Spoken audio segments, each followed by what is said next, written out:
A great network of lakes and rivers, the arteries of the continent, links Quebec to the land of the Huron. It takes a month of travel to reach a tranquil valley by the shores of a great lake. This is Huronia.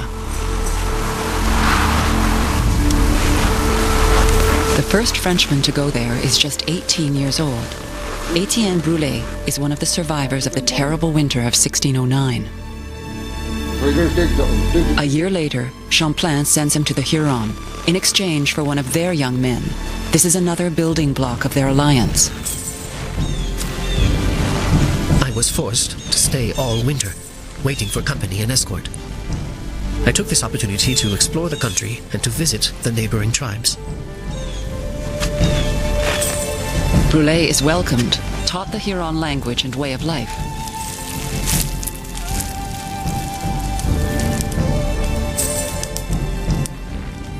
His most important task is to convince the Huron to bring their beaver skins to the trading post to Quebec each spring.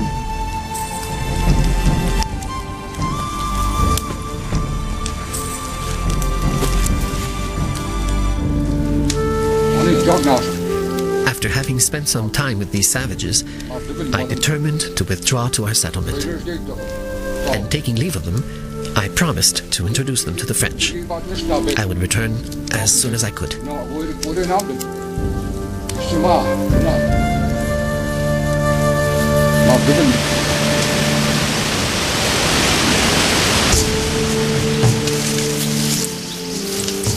Etienne Brûlé's commercial mission is a success, but he will return from Huronia a different man.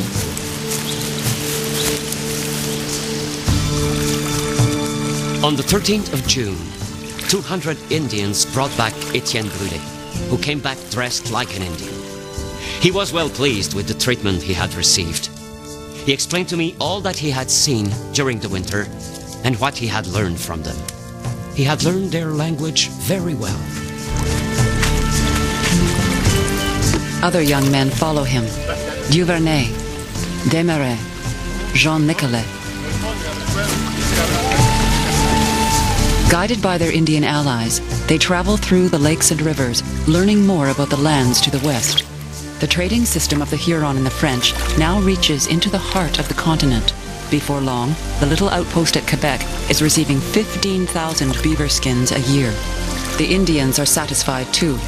A Montagnier boasts that trade makes them wealthy and more powerful. The beaver does everything perfectly well for us. It makes kettles, hatchets, swords, knives. In short, it makes everything.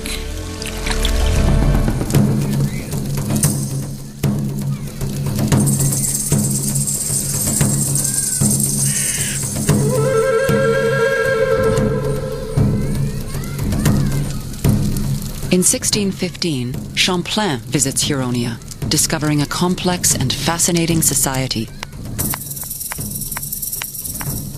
In this extent of country, there are 18 villages, which may amount to 30,000 souls. Their lodges are covered with tree bark. And at the end of these cabins is a space where they keep their Indian corn. In one such cabin, there could be as much as 12 fires and 24 families.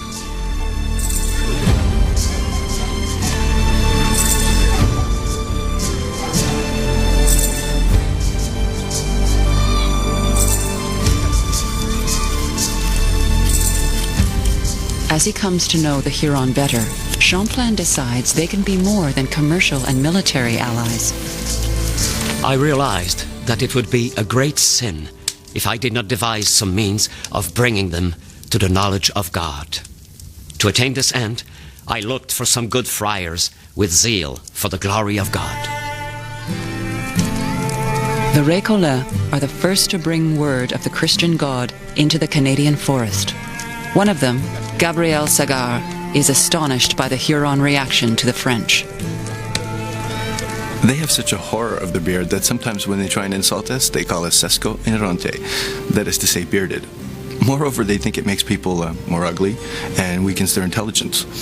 Thus, these good folk think of us as very unintelligent by comparison with themselves. And at every moment, and on the slightest occasion, they say to you, Tayon Dion. That is to say, you have no sense. Sagar is also scandalized by the conduct of his French countrymen. Trade and religion do not go together well. Most of the blame for the interference was on the part of the French. Their immoral lifestyle aside, most among them did not want us to convert any Indian. They were afraid it might disrupt the beaver trade, one and only reason for their journey. Oh my God, my blood runs cold when I think that a beaver pelt meant more to them than the salvation of a people.